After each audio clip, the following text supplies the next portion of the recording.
all of these kids are obsessed with YouTube.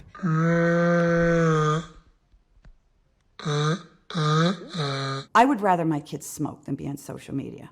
Okay, so the more that I look into this topic, the worse I think it's going to become in time. We touched on this a bit with the Gen Alpha kids and how difficult they are in school, and a part of the reason is because they are the generation raised by iPads. Now, I will say to start, the entire world is addicted to their phones. Everybody's using social media in some sort of way for hours on end per day, but the effect that it's having on very important development years for young children is honestly going to be equated to smoking cigarettes or lead paint, something like that. I know it sounds very dramatic, but the legitimate phone addiction we're seeing out of 5-year-olds right now, not being able to properly socialize because of it or communicate properly, read at the certain age level they're supposed to, will only get worse for each generation if something doesn't change. So we're going to be going over some clips that I saw along with some comments from you guys. So if you want to be featured on a future video, leave it in the comments down below. But we're going to start off with a social worker's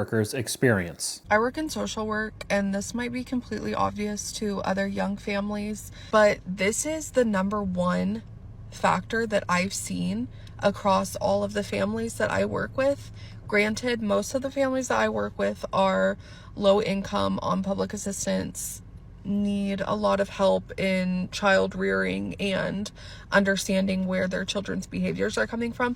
But the number one thing, if I had to put it down to just one factor, it's YouTube.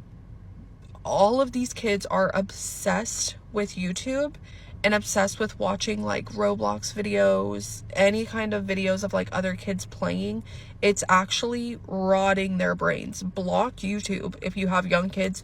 Do not let them watch that. It's so horrendous. So before I say anything about it, we could look at the comments and we could see that again, this is happening on all generations, all fronts. Meanwhile, my brain is rotting while I doom scroll at 1 a.m. on TikTok, LOL. I know it's supposed to be taken as a joke and we're talking about YouTube right now, but the come up YouTube has had over the past few years is only getting stronger. Of course, with YouTube Kids and the Minecraft and the Roblox videos, but it kind of seems like every generation is watching some sort of YouTube channel right now. I think you'd find that pretty obvious as I'm currently making a video for YouTube, but another one of the comments, I noticed a huge shift in my 5-year-old's behavior. The only thing that changed was her new obsession with YouTube show Love Nadia. Never heard of it. Banned that and the behavior improved in a few days. A reply from the creator is that one of them where the kids play with dolls and narrate, which if that is the case, it's kind of crazy. If you think about kids playing with toys, playing with Barbies or dolls, and now they're watching videos of somebody else doing it and they're just consuming the content. Roblox made my son absolutely insane. We deleted it last summer, and Fortnite. There's a night and day difference in my son's behavior when he watches YouTube. I think all of us have some sort of experience, whether it's family members or just seeing it in public. I feel like there's got to be something different happening in the brain, even comparing to myself, because I've seen my fair share of SpongeBob episodes, okay? I'm not saying that I was perfect and all these younger kids with their phones, you know, they're the bad ones. I watch TV and so do the generations over me, but it just seems like a different beast entirely when we're talking about YouTube Kids content. Very, very odd. We have a comment from one of you guys. What's also crazy is we shouldn't be seeing videos of kids with 2 screens in their hands or having tantrums over iPads. Literally brain rot content. And another thing that I see more people starting to agree with now, people shouldn't be posting their kids to social media. Now there's been heavy pushback recently with the family vlog channels, the influencers, watching their kids grow up bring in more views, so it kind of becomes a job for these children. A whole nother problem comes with that. But I recently just saw an ad for Verizon on YouTube and look at what they have as the image. It's become so normalized that the ad is just a group of children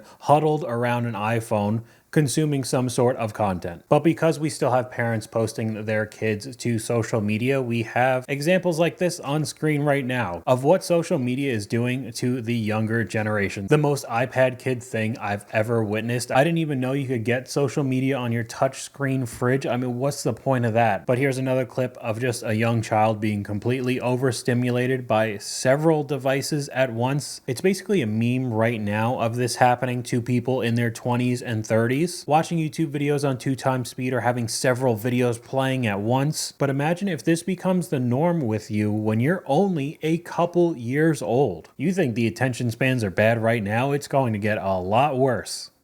I cannot believe I haven't seen more videos on this. 75% of kids want to be influencers. And lucky for them, just about everyone's betting on content creation being the job of the future. Every single day, it's getting more expensive for businesses to acquire customers. Younger generations aren't purchasing from paid ad anymore. They want to see their favorite influencers' recommendations. So while the demand for content creators is growing faster than their salaries, we'll see how that plays out in the future. So I've said this before, and we have a little bit more stats. 75% of children want to be the Minecraft YouTuber, want to be the influencer, the next Logan Paul. And as she said, I know that the advertising dollars are starting to shift away from the 30-second ads and commercials on TV and are now going to influencers trying to push your product, which is a whole problem in and of itself. I made several videos about it, but I think this comment from the video really does sum it up. Once everyone's an influencer, no one's going to want to buy from each other. Obviously, I'm not against content creation. Again, uploading this video to YouTube to watch, I've been doing it for actually 15 years now, since 2010. It's something I've enjoyed doing literally more than half of my life. So I'm not trying to shut every kid's dream down right now, but in the same way, it's such a small percentage of people who become professional athletes or an astronaut. When these children are getting addicted to phones and social media at such a young age, it might really seem to them like it would be their only option. They don't have too many other skills other than hopefully becoming some sort of influencer or YouTuber, whatever other social media might pop up in the future. So I mean, this could end up having long-term effects on kids' lives. Here we have another comment from you guys. My sister's a teacher. She says more than half the time the parents are worse than the kids. I've also said this before. It's not like these children who are 4, 5, 6, 7 walking around with an iPad or an iPhone went out and bought it for themselves. The parents ended up buying it for them, most of the time to get them to calm down or focus on a YouTube video or playing some video games, and then they don't really have to deal with the energy that you would normally get from a child. We've seen many instances like this online where a kid is just completely zoned out and honestly makes it a lot easier to parent, but will have some long-term effects. I did not realize how bad the iPad kid epidemic was until yesterday. We've all heard of the issues with these kids that are being raised on iPads and the parents blaming teachers and not being hands-on in their academics. But when I tell you I was absolutely flabbergasted at the interaction that I had with a child yesterday, I just have no words for it. I'm a bartender at a resort, and this family came up to the bar to order their food. One of the kids, who's about 8 or 9 years old, asked what flavor of Dippin' Dots we had, so I handed her a menu. This way she could read the flavors, and I was going to continue helping the rest of the party. When I tell you that I handed her the menu and she looks at me dead in the eyes and goes, "I can't read." I was left absolutely speechless for a few seconds. You're gonna tell me around 2nd, 3rd grade, she can't read? I truthfully did not believe what I was hearing, and that's just frightening. And I bet what you'd probably think is, how did the child even advance through elementary school? Of course, they're not supposed to be reading novels at a young age, but at 9 years old, you better be able to read. And I feel like if you just don't comprehend that, that turns into possibly getting held back. I mean, at least some sort of tutoring, summer school, anything like that. However, I have my own experiences. I'm not going to get too in-depth, but even at the high school level now, I've seen people who are currently seniors that should probably be around the freshman, sophomore year, just getting pushed out and graduating, so the school doesn't really have to deal with them anymore. They obviously don't have the knowledge to go on to a 4-year school or really anything after that, but in the same way, some parents will use the iPad to pass the buck on parenting and just turn it into nothing but YouTube videos and entertainment for their child. Even some schools are passing the buck and just getting these kids out of there so they don't have to deal with them as well. Another comment from you guys talking about the reading level. My mom works at an elementary school. 2/3 of the school are reading at a grade level 2 to 3 levels below what they should be at. We really are all doomed. And I feel like the topics I've been picking for these videos makes me sound like that old boomer of, oh, you know, the younger generation is terrible. We're all doomed. Society's going to be ruined. And I'm definitely not the one to say that everybody needs to go into a 4-year and get straight A's. And some things I think should be phased out. I know cursive is a huge argument with older generations, even though other than writing your signature on things, it's basically not used at all. Typing classes should probably be the new cursive, no matter how much you like it or not. The future is going to be focused on the computer. Being able to type on the keyboard is just going to be more useful in this world. But I would say a solid reading level is also very useful in this world. And it definitely looks like that's been taking a hit in recent times. I would rather my kids smoke than be on social media. And here's why. I don't like cigarettes. I've never smoked. Here's why. If you smoke from age 13 to 18 and you stop, your lungs will regenerate and be fine, right? If you're on social media from 13 to 18 a lot and you're addicted to it and you stop, it has changed your brain, because we know that there's brain mapping going on during the teen years.